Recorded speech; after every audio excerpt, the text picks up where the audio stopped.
All right, hi everybody. We are at Ellicott Elementary in the Orchard Park School District, actually the school I went to as a youngster, so it's really cool being back. But these kids did something really amazing for the community, and I feel like the community is a better place because of them, and we will talk to some of the students in a little bit. They mapped out AEDs, over 2,500 of them, not just here in Orchard Park, not just here in Western New York, but all over the world, on vacations, on a Disney cruise. Some of them went to Tokyo, Thailand, Hong Kong, that sort of thing. I'm here with Les Bisson, Dr. Les Bisson with UBMD, and you might recognize the name because he is one of the people who actually helped save Damar Hamlin's life. This is a UBMD pilot program that the students here at Orchard Park really took by the horns and did a really nice job on. So first of all, can you explain what this program is all about? Yeah, it's trying to increase survival from out-of-hospital cardiac arrest, and we're piloting it in Western New York. Hopefully it takes off and goes to other communities across the state of New York and even maybe nationally. There are three important things that should be done when somebody has an out-of-hospital cardiac arrest. First, call 911. Second, push hard and fast in the center of their chest. And third, send somebody for an AED, and when the AED arrives, turn it on and use it. We call that the chain of survival, and those are all things that the community can do and all of us should do as citizens before EMS services arrive, before the paramedics, the firemen, those sort of people arrive. And this piece is strengthening those links in that chain of out-of-hospital cardiac arrest survival. Most importantly, knowing where an AED is. We say that time is brain. It takes about 4 minutes before your brain starts undergoing some irreversible damage if you don't have blood supply to it. So the faster you can get electricity there, get their heart restarted and get the blood circulating, the better the person is going to do. This is just a way to get an AED to a place faster. They go around and map them. They become visible to the 911 dispatchers.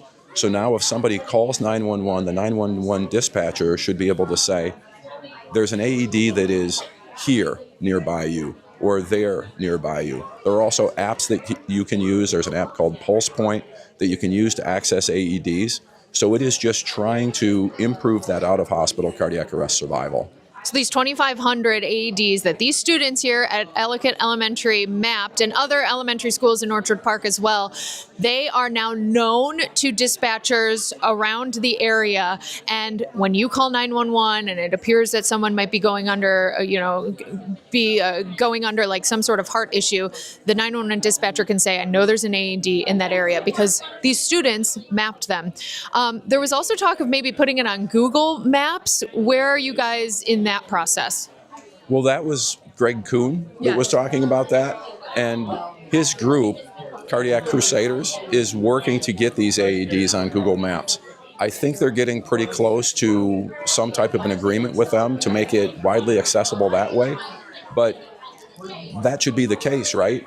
These things should be super easy to find. We have apps to find parking places. We have apps to find coffee shops. We have apps to find gas stations. If I want to find a gas station, I can find one pretty quickly. Why can't I find an AED pretty quickly when it's going to be something that's going to save someone's life?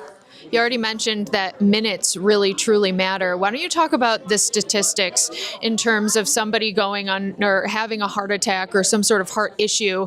I know the statistics are not great, but the statistics, if you do get an AED administered, how that can help in survival.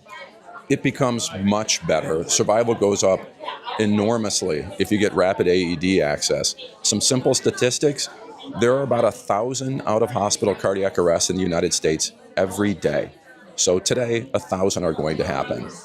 10% of those people survive if they don't get early CPR. If they get early CPR, about 20 to 30% survive. If you can get an AED there within a couple of minutes, it's about 60 to 70% survival. So again, if you look at that base rate, without anything, 1,000 out-of-hospital cardiac arrests today, 900 of those people are going to die. You can save an extra 100 to 200 with CPR. You can save an extra 500 to 600 with getting an AED there. So enormous difference. And then ever since You and an amazing team helped save Damar Hamlin's life on the field a few years ago. What have you seen in this Western New York community, right? We have, I feel like, really stepped up. These kids here have stepped up, certainly. But in terms of learning hands-only CPR and learning how to use an AED. There was a giant amount of focus after Damar's event, and we became briefly famous. Everybody was paying attention to the people that ran onto the field and did CPR and helped to resuscitate him. And there's a lot of credit that should be spread around for all of that. It is massively a team effort. The NFL works very hard to make sure that everybody is prepared for that. There are multiple physicians that are waiting around for something like that. We practice drills and everything. So it was successful because of all that preparation. Regardless of that, 30 million people watched it happen on live television, and millions and millions of people afterwards paid attention to out-of-hospital cardiac arrest. We call it the Damar effect. There was a huge focus on that. The epicenter of that Damar effect was in Western New York, and the benefits of that for what he's done as an ambassador and really working with the American Heart Association, whose mission is to improve out-of-hospital cardiac arrest survival and stroke survival. There was a crystallization of a lot of different organizations and attention and everything else that has turned into something that hopefully is sustainable. And it's a great testament to our community that over 3 years since that event, there is still this type of attention that's being paid to it. And I'm very grateful that there's this much attention that's still being paid, because it makes a difference. There's an opportunity every day, 1,000 out-of-hospital cardiac arrests every day. We can save lives every single day. All right, Doctor, thank you so much for joining us. Thank you for being here to talk to these students. I do think, they got a lot out of it. Appreciate it. We'll talk to some of those students coming up. Now we have some of these amazing students who documented a ton of these AEDs, including outside of Western New York. I'm going to have all three of you introduce yourselves. Just say your first name. I'm Brinley. Brinley. Ashton. I'm Jack. Okay, Brinley, Ashton, and Jack. These two here are siblings. And where did you guys go to document some of your AEDs? Thailand. Yeah, we went to Thailand. Thailand? Okay, were they speaking English there when you asked where's an AED and we need to write it down? What were they saying to you? We didn't ask. You didn't. Oh, you just found them. Yeah, but we also had to, if we wanted to talk to the people, we had to use Google Translate. Wow. Okay, so you really took this very far. Did you go there for a spring break trip or something like that? We went there for spring break. Okay, very good. And why did you want to do this on your spring break trip, map AEDs? Why was that important to you? Because We'll start with your sister and then go to you, okay? well, we find them everywhere anyways, so we just decided we were going to do it because it was fun to find them, and we found them in very decorative places. So we heard about the AED thing, and then we knew that we were going to Thailand, and we knew that it was the farthest, so we just brought it to Thailand so we could get the farthest. Wow, okay, very cool. And you won an award for getting the farthest AED. Jack, I'm sorry, buddy. We'll be to you in 1 second. What award did you win today? We have Billy Buffalo here, and Billy was giving out really cool awards. What'd you get? We got a signed cleat, and we also got a Bills helmet. Wow, who was signing these items? I got a signed cleat by Ed Oliver, and she got a signed helmet by Maxwell Harrison. Cool. Okay, awesome. Go Bills. Thanks for what you're doing. Let me go on the other side now here to Jack. Jack, you made a really cool system when you were on a trip to Disney or on a Disney cruise. Tell me about that. I was walking around, and it was really easy because the AEDs were everywhere around the ship, and the ship was really big. So I took pictures at every AED I found and put it on my paper. How many did you find on a ship like that? 10 about. 10. That's amazing that they have 10 AEDs on a Disney cruise. That's actually pretty cool. And why was that important for you to do while you were on a Disney cruise? You could have just been laying by the sun, playing with your friends. Why did you do that? Because I thought it would be fun, kind of like a scavenger hunt. And I just really like finding stuff. So yeah, Great. And you received something from Billy Buffalo today as well. What was that? it was a signed Dawson Knox cleat. Cool. Is he one of your favorites? Yeah. Okay, so that worked out. Okay, awesome. How does it feel that your school really came together for this? And were you talking about this at lunch? Were you talking about this all day long to your friends? How important was this to Ellicott Elementary? It is really cool to see everybody finding AEDs and stuff. It is a really popular thing around the school. All right, nice. All right, guys, thank you so much for what you did. I do feel like you made Western New York and especially Orchard Park a safer place because of everything you did. So thank you. All right, we heard from the local doctor, we heard from the students, and now we're hearing from Cardiac Crusade. These guys are going all over the country to make sure these AEDs are mapped. And this is Greg Coon, and then Larry Coon, your cousin. You have a very personal story to tell that you told the students so beautifully about why this is so important to us, to you. Could you explain that a little bit here? And I know that it is a really, tearful story. Oh, for sure. Well, it's a tearful in a good way. Yeah. That's why I get choked up, because the outcome is a positive outcome. When someone has a sudden cardiac arrest, 90% die. So she's part of the 10% club that lives and survives a sudden cardiac arrest. And who's she? So she is my wife, Julie. She is the survivor, which makes me, her spouse, a co-survivor. And so she had a great outcome and a great successful outcome with her from her sudden cardiac arrest. And I am now realizing the importance of knowing where an AED is, because an AED is the only thing that will restart the heart. Having a cardiac arrest, if you're just doing CPR, what you're doing is CPR buys minutes. It doesn't restart the heart. You have to know where the AED is located. So what started with just us understanding that, I'm like, now after she has a successful outcome, I'm like, okay, I need to know where the closest AED is. Well, why is it that I can look at my phone and say, hey, Google, hey, Siri, where's the closest, Starbucks or Tim Hortons?